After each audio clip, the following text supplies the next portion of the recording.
tudo bem? Agora são 9 horas e 2 minutinhos, muito boa noite. Hoje o Sala Debate vai discutir um assunto que o jornalismo do Canal Futura tem acompanhado nos últimos anos. Estou falando da relação entre tecnologia e sala de aula. Cada vez mais os estudantes chegam ao colégio repletos de conteúdos, de discussões, de informações aprendidas em blogs, redes sociais, sites, na internet, né? Segundo o IBGE, mais de 70% dos jovens entre 14 e 19 anos tem acesso à internet no Brasil. Essa interatividade pode acontecer em casa, na lan house, onde é muito comum, e também na escola. Esse hábito virtual é um dos principais argumentos utilizados por correntes de pesquisadores que julgam ser necessária a adaptação das escolas aos novos comportamentos dos estudantes. Tudo isso para facilitar o aprendizado, ok? Acontece que o avanço da utilização de computadores, tablets, celulares, de ferramentas ligadas à internet, como blogs e páginas em redes sociais, não enfrenta somente a falta desses objetos em quase 50% das escolas públicas brasileiras, mas também encara uma resistência de parte dos profissionais da educação que não veem com bons olhos toda essa interatividade.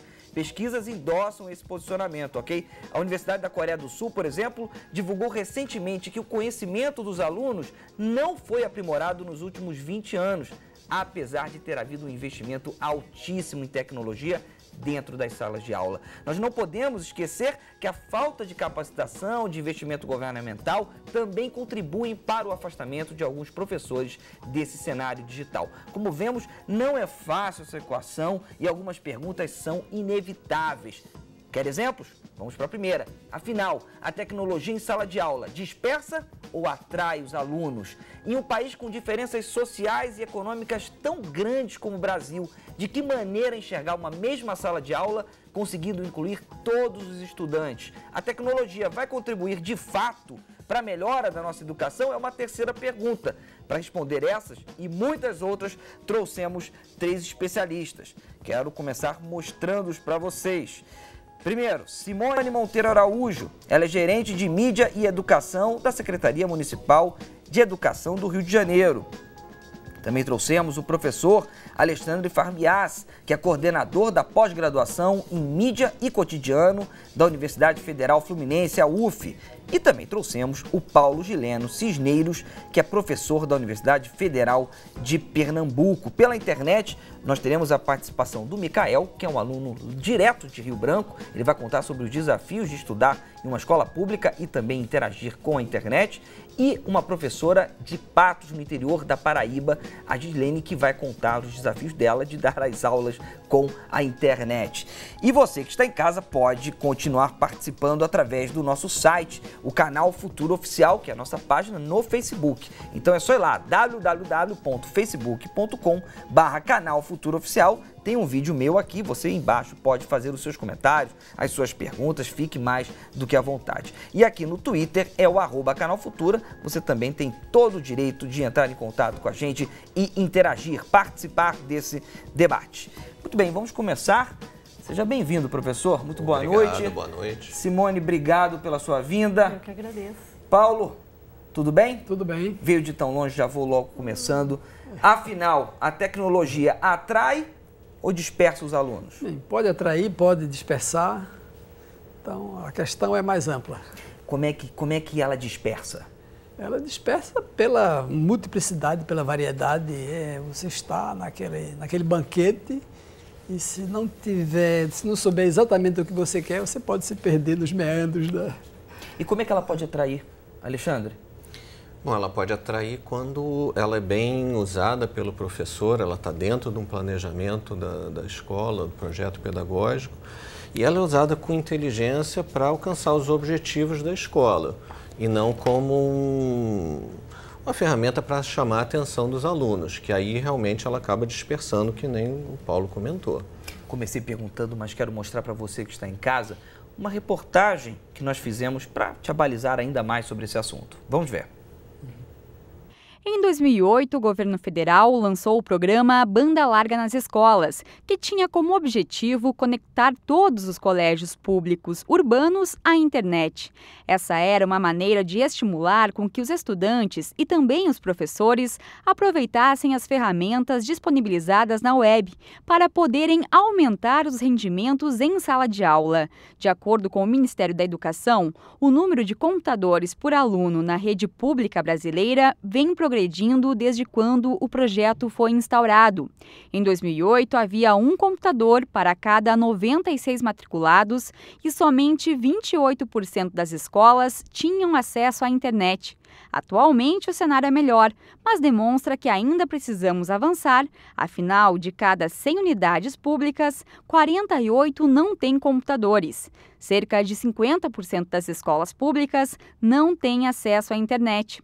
Desde aquela época, muitos professores reivindicam uma capacitação específica para ajudar no ensino. A falta de conhecimento técnico se junta a outros desafios, que vão além das dificuldades de conexão virtual. Uma pesquisa recente da Universidade de Boston revela que o uso excessivo de tablets, por exemplo, pode prejudicar o desenvolvimento emocional de crianças, influenciando no aprendizado. Por outro lado, há pesquisadores que defendem que, ao utilizar a tecnologia, o professor consegue despertar um interesse maior do aluno. Muito bem, nós vimos um número aqui que eu quero repetir, Simone. Em 2008, havia um computador para cada 96 matriculados e somente 28% das escolas tinham acesso à internet. Atualmente, o cenário é bem melhor, mas nós temos ainda um número de 48 escolas a cada 100 unidades não têm computadores e cerca de 50% das escolas públicas não têm acesso à internet. Nós vimos aqui perto do município do Rio de Janeiro, Piraí, fazer um grande projeto que era um computador para cada aluno. O Rio de Janeiro está caminhando para isso, mas existem desafios como capacitar os professores. Alexandre disse muito bem, ter o computador em sala de aula não significa que o profissional e até mesmo o aluno vai saber como enfrentar essa grande resistência. É um conjunto de fatores, né? As políticas públicas têm se esforçado para caminhar desde o governo federal até os governos estaduais e municipais nesse sentido. Mas eu gostaria de reforçar que a questão da tecnologia na escola ela é mais ampla, como disse aqui o professor Paulo. Ela passa por uma compreensão da presença dessas diferentes tecnologias, e aí tecnologia, de uma maneira geral, é tudo que está dentro da sala de aula. É o livro, é o quadro, é a caneta, é o computador, é o tablet. E aí a gente tem que começar a desmistificar um pouco essa relação para entender que há uma mediação de toda essa gama de recursos que estão disponíveis na sociedade e que a escola vai se apropriar, mesmo que ela não tenha esses recursos à mão. Porque a vivência, como os próprios índices que você disse no início, né, com internet, fora e dentro da escola, ela está no imaginário dos alunos e dos professores, como espectadores da televisão, como usuário das plataformas digitais, das mídias sociais. Então, há uma discussão mais ampla que precisa ser enfrentada. E isso é paralelo ao desafio do avanço tecnológico, de equipar as escolas com infraestrutura necessária para fazer esse trabalho. E eu acho que a questão passa por um uso consciente, uma formação que dê conta dessa apropriação crítica, porque senão a gente vai se preocupar exclusivamente em dotar a escola de novas tecnologias, essas novas aí bem relativizadas, para reforçar velhas metodologias. Simone, e é isso que a gente não quer. Quero trazer o Paulo. A gente vê essa questão de capacitar o professor desde a década de 80. Isso. Desde a década de 80, a gente escuta que tem que capacitar o professor para receber as novas tecnologias. Enfim, na década de 80 era esse tipo de expressão. Hoje é para poder mexer nos mais diferentes tipos de tecnologia. Por que nós avançamos tão pouco, Paulo? Pois é, Tiago. A gente, na universidade, a gente procura ter um olhar mais distanciado disso. E para que a gente possa perceber o todo, nem muito longe, nem muito perto, né? Aquela posição adequada.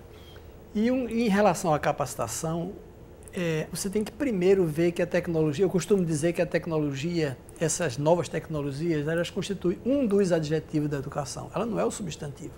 Então você tem que olhar para a educação e ver o que é que a tecnologia pode ajudar. Eu gosto muito de dar exemplo da área médica. Por exemplo, você não capacita um médico que vai trabalhar com tomógrafo, não é um técnico lá do tomógrafo, que nem a pessoa que projetou o tomógrafo vai capacitar o médico. Normalmente quem capacita são os próprios pares. Uma das coisas que eu tenho advogado é que essa capacitação seja feita nos próprios grupos de interesse. Então, professores de matemática que têm condições de dar capacitação. Porque aprender a usar o software, o computador em si, não é muito difícil, não. Você tem que usar dentro de um determinado contexto. E esse contexto só quem pode dar é o grupo de interesse. É o grupo de professores de história, é o grupo de professores de matemática, é o grupo de professores de língua estrangeira e assim por diante. Por quê? Porque eles têm uma visão, eles sabem o que é que eles querem. E tem até uma questão mesmo social dentro de qualquer grupo. Tem um indivíduo que ele é modelo. Na área médica é o doutor fulano de tal, que ele é o tal naquela área. Então, se ele vai usar aquela tecnologia, eu não tenho... Você não ouve falar em resistência na área médica. Você não ouve, não, o médico está resistente a usar o tomógrafo. Não, ao contrário. As pessoas querem usar. Por quê? Porque o modelo é outro. A tecnologia sempre fica em segundo plano. Quer dizer, essa capacidade de você colocar a tecnologia, não é só de informática, não, qualquer tecnologia, na perspectiva correta na educação, para a gente não se encantar muito, que é esse problema do encantamento com o novo, com a tecnologia, né? E ter esse distanciamento para que a gente possa valorar cada coisa de acordo com o seu lugar na educação. Olha, quero trazer agora para essa conversa o estudante Micael Borges. Ele fala de Rio Branco, capital do Acre. Ele acabou de se formar no terceiro ano, tem 18 anos e vai contar um pouco da relação dele com a tecnologia em sala de aula. Micael, tudo bem? Tudo bem, sim. Seja bem-vindo. Seguinte, a gente sabe que o Norte é uma das regiões do Brasil que tem menos contato com a internet, ou seja, dentro de todo o mapa de acesso a essa grande rede de computadores, o Norte pontua junto com o Nordeste como as duas regiões que têm menos acesso. Como é que você conseguiu quebrar essa barreira? Bom, eu acho que a tecnologia ela vem revolucionando o mundo, né? E aqui, como eu estou falando com vocês, eu estou diretamente do meu celular, do meu smartphone, no caso, né? E eu acho assim que é difícil você morar num lugar um pouco distante dos outros centros do Brasil, mas acho que não é impossível não. A tecnologia ela vem sempre para ajudar, nos trazer sempre algo mais. E assim eu vejo na nossa... Como é que ela te ajudou no dia a dia dentro da sala de aula? Você tinha me contado que nem todos os alunos da sua sala tinham contato direto com a internet. Como é que isso ajudou na sua carreira dentro da escola? Bom, dentro da escola a gente sempre há alguma coisa a mais. Terminei já o ensino médio, eu sou estudante do ensino técnico. No caso é publicidade e propaganda, e a gente usa sempre mais a tecnologia a nosso favor, né? E é um pouco difícil, porque tem sempre a necessidade. Sempre nenhuma pessoa vai ter mais do que a outra, sempre falta. Agora, no meio global sempre vai faltar. Os professores tinham facilidade em interagir com a internet dentro da realidade a qual você viveu? Bom, tem sim e não. Sim, porque alguns professores já disponibilizam de recursos mais avançados. E não porque nem sempre os alunos vão ter esse recurso a favor deles também. Agora, em sala de aula, eu quero saber na prática, tá, Micael? Quando é que você usou de fato a tecnologia? E pode ser internet, pode ser através de quadros digitais. Eu quero que você me conte um pouco em quais matérias você trabalhou com a tecnologia.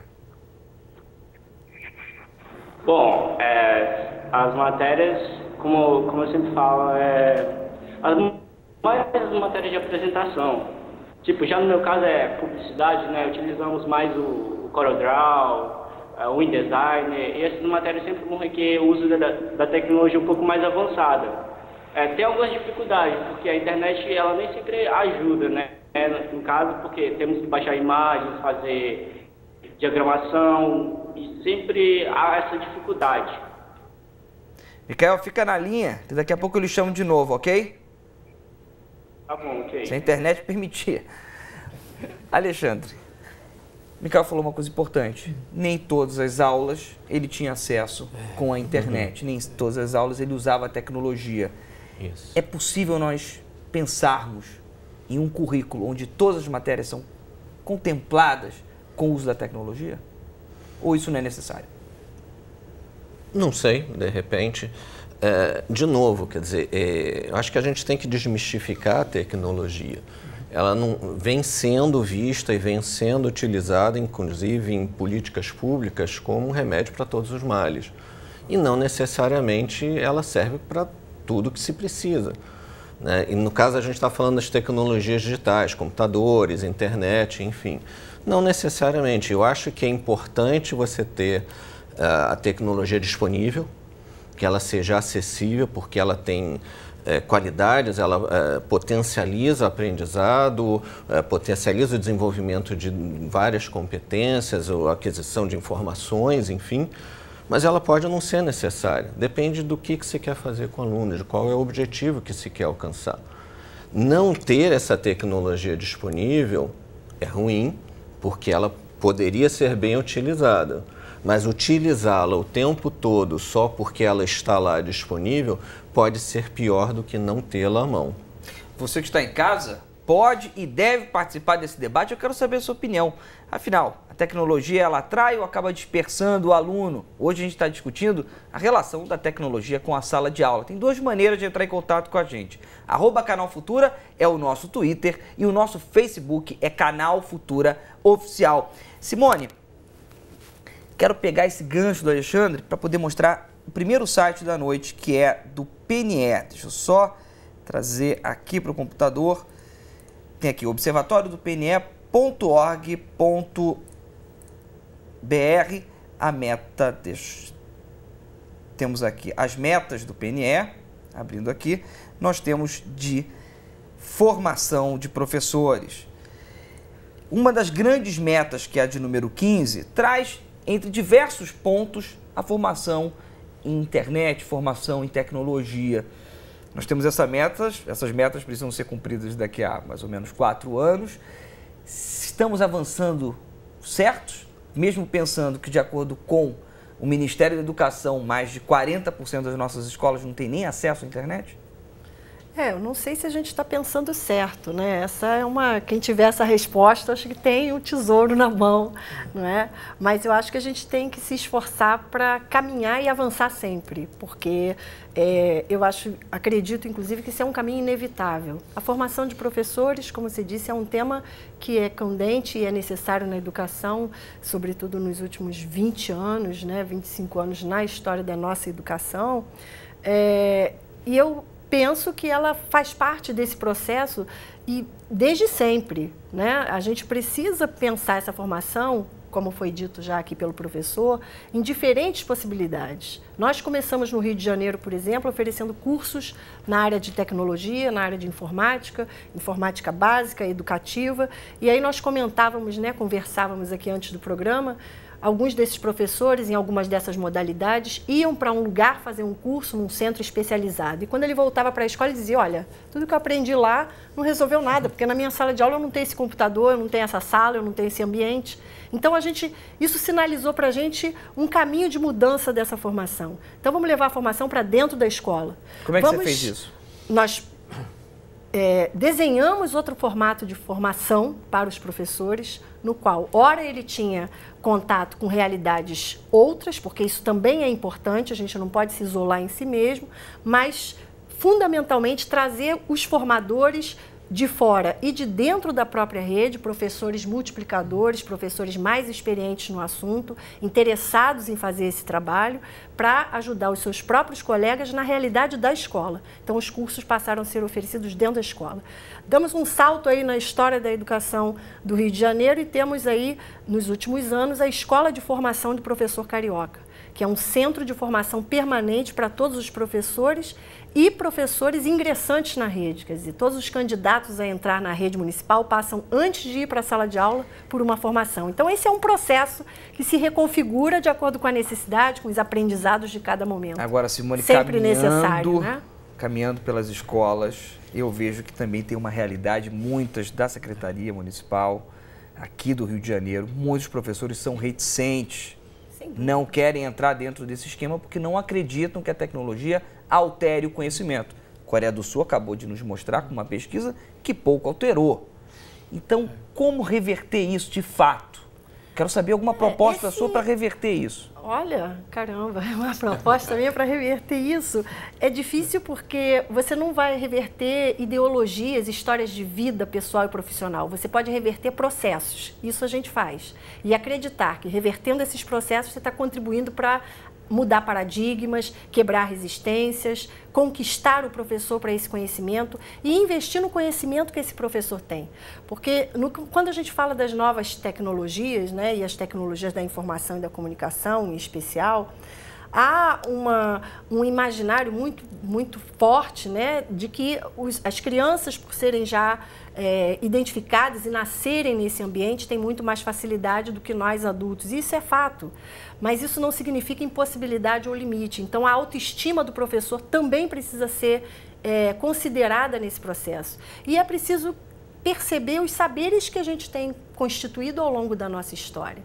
Então, valorizar esse conhecimento que o professor tem, valorizar o movimento que esse professor tem na sua escola, então apostar na criação de redes de colaboração em cada escola. São pistas que eu poderia dar, eu não tenho um caminho, a resposta, mas algumas pistas a partir da prática que a gente vem desenvolvendo na rede. Então, investir na autoestima, a multiplicidade dessas práticas, dar visibilidade a essas práticas, criar redes de colaboração, discutir a relação de ensino, porque é difícil muitas vezes para o professor entender e aceitar que às vezes o aluno sabe mais do que ele diante de alguma tecnologia. E isso também é fato. E a gente precisa entender isso. Essa realidade está presente na sala de aula, queiramos ou não. Deixa eu trazer o Micael de volta. Micael, me diga o seguinte, você, dentro das suas áreas de atuação, onde você gostava de participar, você me disse agora que estuda publicidade, você utiliza a internet todos os dias, também antes do programa você me contou. Agora, eu quero saber, na sua experiência dentro de sala de aula, o que adiantou? Como é que funcionou para você ter a tecnologia à mão? Bom, acho que a tecnologia ela sempre ajuda, né? É sempre uma ferramenta a mais para o ensino. Porém, eu acho que falta mais investimento nessa questão, porque acho que é uma área bem carente mesmo na área da educação. E de todas as formas que quando os professores usavam a tecnologia ao nosso favor, sempre aumentava o rendimento dos alunos, sempre.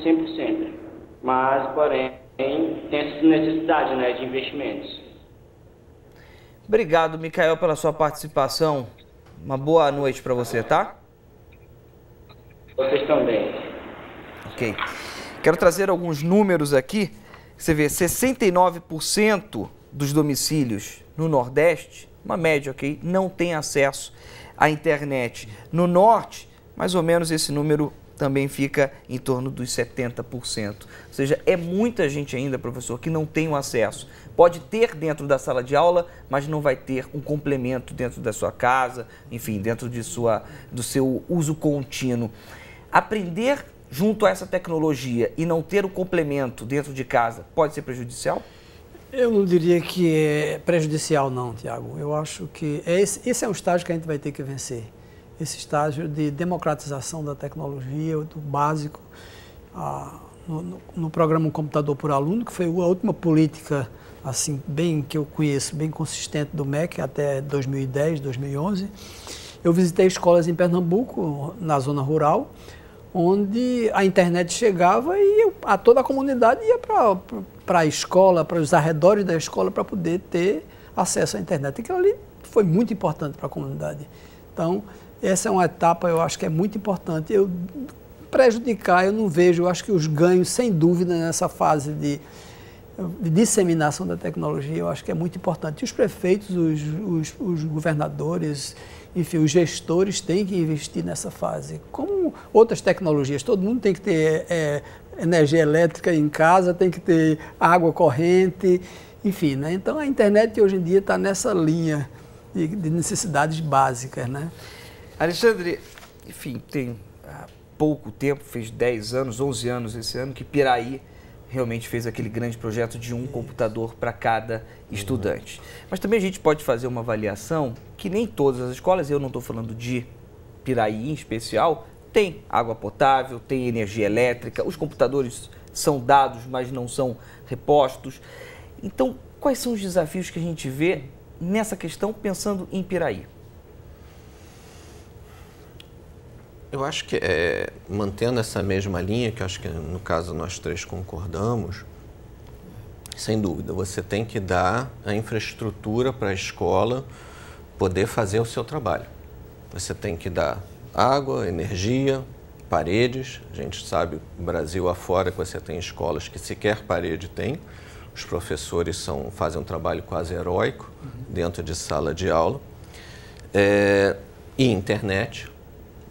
Uma banda decente, porque não adianta só você ter uma internet que ela não carrega nenhum site que o professor professor quer usar um vídeo dentro de sala de aula e não consegue porque a banda não suporta. São recursos, é uma infraestrutura básica que deve ser fornecida à escola para estar ali disponível. Existem políticas nesse sentido. É uma questão de investimento. Acho que o Brasil passa por questões econômicas complicadas, a questão da própria energia, a gente está passando agora uma questão bastante complicada, mas se você faz isso com um planejamento a longo prazo, eu acho que há uma possibilidade de você conseguir superar essas dificuldades, sim. Muito bem, você que está em casa pode continuar contribuindo para o Sala Debate. Tem duas maneiras de entrar em contato com a gente. @Canal Futura é o nosso Twitter e o nosso Facebook é Canal Futura Oficial. A gente vai para um pequeno intervalo e a gente volta com mais Sala Debate para você.